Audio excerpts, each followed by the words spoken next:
Hi.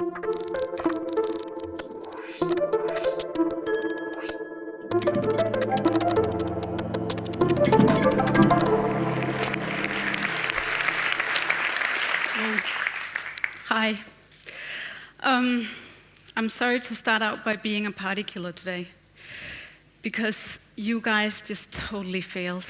I'm so sorry. Earlier today at this TEDx event, we had lunch, and it was a really nice lunch. We had it outside. The weather was good and everything was fine, but you guys just left a total mess. You left the lunch areas looking like this. Like that. Without even noticing, you guys left just plates, napkins, you name it, everywhere. It was such a mess. But today I'm going to talk about how changing human behavior can make the world a greener and better place to live. Because I did something, actually. I put up notes saying, your mom doesn't work here. Clean up your own mess. But I guess none of you noticed it. Or maybe you just didn't care. Or maybe you didn't really intend to make a mess, but you just did it anyway. Because I'm going to let you in on something. I fail all the time. And I'm going to tell you a bit about that. This is me. Every day I get up and I brush my teeth. I do that twice a day. Every morning and every evening. But that's not the problem. The problem is that while I'm brushing my teeth, I leave the water running. And leaving the water running for 5 minutes every day means that I'm wasting 20 liters of water every day just by brushing my teeth. And on an annual basis, this means that I could be flushing my toilet more than 600 times and still I wouldn't waste the same amount of water. So that's crazy. I mean, yeah. And the weirdest thing is that I actually see myself as a responsible person. I don't intend to waste water, and I know what the right thing is. I know I should be turning off the water while brushing my teeth. But every day, I just end up doing the same thing anyway.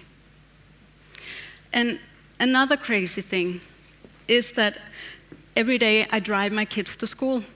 I take the same way, and I actually see myself as a responsible driver. I'm pretty experienced, if I should say myself, and I know all the traffic rules. But despite of that, I find myself texting my husband while I'm driving. I find myself not checking the mirrors, and I find myself speeding in areas where I know I'm not supposed to. So I'm actually having a really hard time following my good intentions and what I know is the right thing to do. Because these situations, they just go on and on and on, all day long. So, who cares? I mean, why is this even interesting to talk about? Well, I think it's really interesting, because today we are over 7 billion smart people on this planet. And I believe that most of us actually intend, or actually all of us, intend to do the right thing. And I think a lot of the times we know what the right thing is. So we are not lacking motivation or knowledge, but somehow during our everyday life, we end up doing something completely different. And it's starting to create serious problems for us. Today, we spend more fresh water than the planet can provide. And today, every day, 3,000 people are killed in traffic. And today, more than half the world population live in countries where people die of overweight and obesity instead of underweight. So, our everyday behavior is starting to create serious problems for us.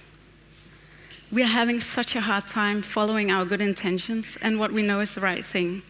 So our everyday behavior is actually the biggest threat to mankind today. But we can change that. We can make great solutions that can change that. But in order to do that, we have to understand what drives human behavior. And basically, human behavior is driven by two systems: the automatic system and the reflexive system. And let me demonstrate to you what that means. Now have a look at this picture. All of us in here can see that this is a woman, and she looks a bit upset. So it's pretty fair to conclude that this is a really angry woman. And this conclusion came pretty fast to us.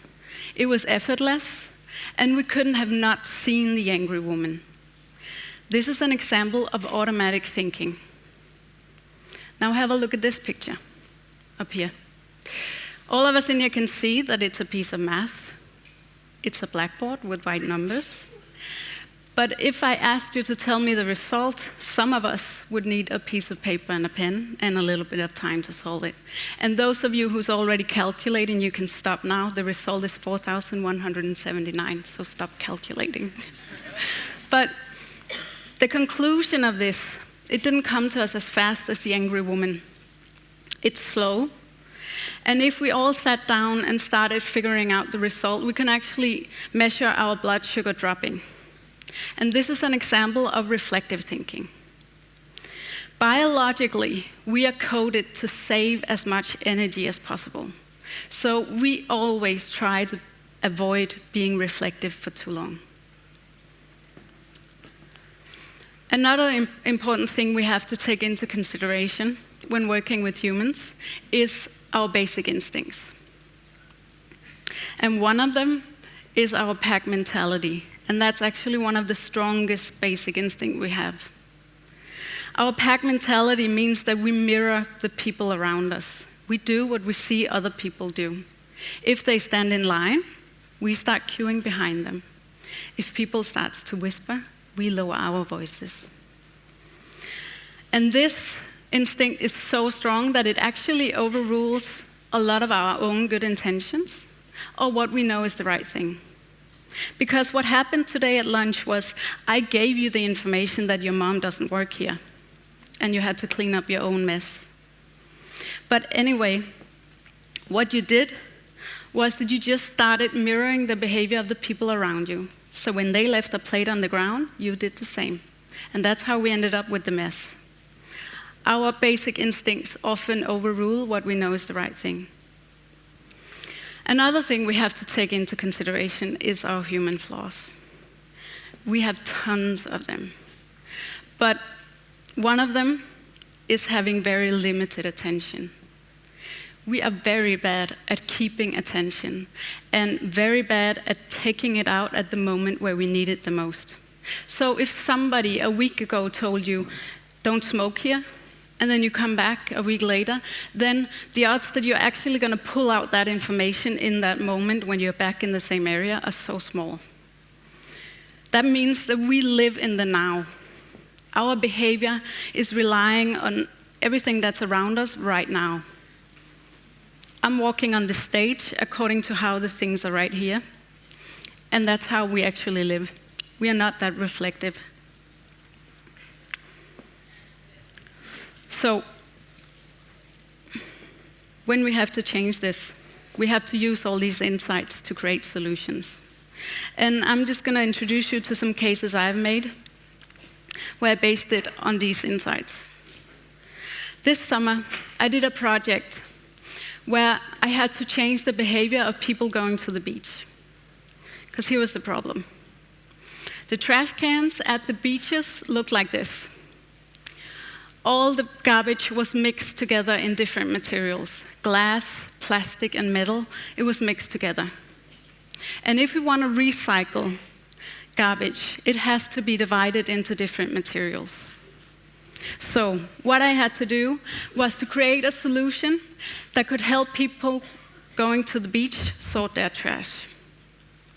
And first, we have to look at the beach situation. Because when we go to the beach, we park our car and we get out of the car. But it's not just us. We bring food, towels, beach toys, kids, all kinds of stuff. And then we go to the beach. We stay at the beach for a couple of hours or so. And then we're ready to go home. But now we don't have any more food left. We only have the trash. And now the towels are wet, the beach toys are sandy, and the kids are probably really tired. So everybody is just really anxious to get back into the car without any drama. And this is the point where if we don't have a visible trash can inside, we are more likely to just leave the trash in the sand. Not because we are evil, or we don't care, or we are lazy, but just because our attention is directed to the kids and our towels and our beach toys. So we simply just forget. And if we even make it to the trash can with our trash, the odds that we're actually going to start sorting our trash at this moment are very small. So, what I did, first of all, I rearranged all the trash cans so that they were visible from the beach side. That was the first step. So, just to make sure that everybody at the beach could see a trash can. Second of all, I gave the trash cans different colors, and you can see them here. Because when we see 3 cans standing together and they have a different color, we intuitively understand that there's some kind of system going on here. And there's a certain behavior expected of us. So we intuitively try to figure out, okay, what does this mean? And the final element I did, because we have a tendency of telling people what we don't want them to do.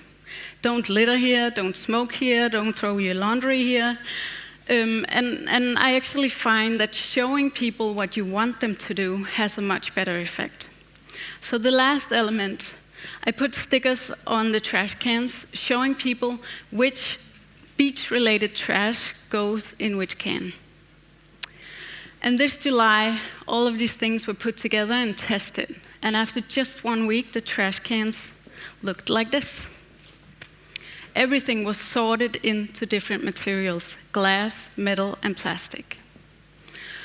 So that was just one example on how we can work with our instincts and flaws. Another area where working with human behavior can have a really big impact is on digital media. Last year, I was challenged by the Danish Ministry of Taxation to make more young citizens adjust and check their income at the tax self-service side. Imagine starting your adult life with owing money. That might be the reality to a lot of young Danes if they don't start adjusting or just at least checking their income at the tax self-service side. And they actually have to do that every time their financial situation changes. So that means when they get a loan, when they get a job, if they start receiving benefits, and so on. There are 5 situations where young citizens have to interact with the self-service side. So what I did was create a separate online entrance for young citizens, and structuring it in a way to match the 5 situations, first of all. Secondly, I made it intuitive to use by replacing all the words with visual icons instead. And then finally, I rephrased all the tax-related phrases into human language. And the design looked like this. In April 2012, the site was tested. And we didn't do any promotion of the site whatsoever. But within 7 months, the number of young citizens adjusting their income at the self-service site went from 48,000 to 65,000. So just this tiny little thing significantly changed or reduced the risk of owing money to the taxman. So what I love about this is that our society is actually full of situations where we can work with human instincts and flaws and create a big difference. In democracies today, the number of young voters is descending, and this is becoming a serious problem. So right now I'm in the process of testing, actually, if I can use the human mirror, if I can use showing people voting to get other people to vote. And then, of course, I'm going to try to make it easy to vote or to go to the election polls, because it has to be as easy as possible so that we are not going to be too reflective for too long. Our instincts and flaws affect on everything we do. When we go to the supermarket, we spend all our energy trying to figure out what to make for dinner and what to buy to make that for dinner. And by the time we make it to the register, we're just so low on blood sugar that selling candy to us becomes really easy. And that's why the candy is always next to the register. So our instincts and flaws reflect on everything we do. How we spend our money, how we interact with products, how we litter, and so on. Everything in our life. And actually, you guys really succeeded today. Because you succeeded in being human. And you succeeded in showing what challenges we're facing when trying to change human behavior. So I'm just going to thank you for that. I'm here today because I believe that we all intend to do the right thing. And I actually believe that most of us know what the right thing is. But I think that our instincts and flaws keeps getting in our way. And changing that, we need someone to lead the way. And we can lead the way just by making tiny little changes in our own everyday behavior. If we start placing the dirty dish next to the sink instead of on the table, or if we have kids going into our home and not taking off their shoes before entering the house, we can just start leaving our own shoes in front of the door, and they will start mirroring that behavior. The same if we start whispering, and so on. We can change. So, I'm here today because I know that we have the power to be the change in the world we wish to see today. Thank you.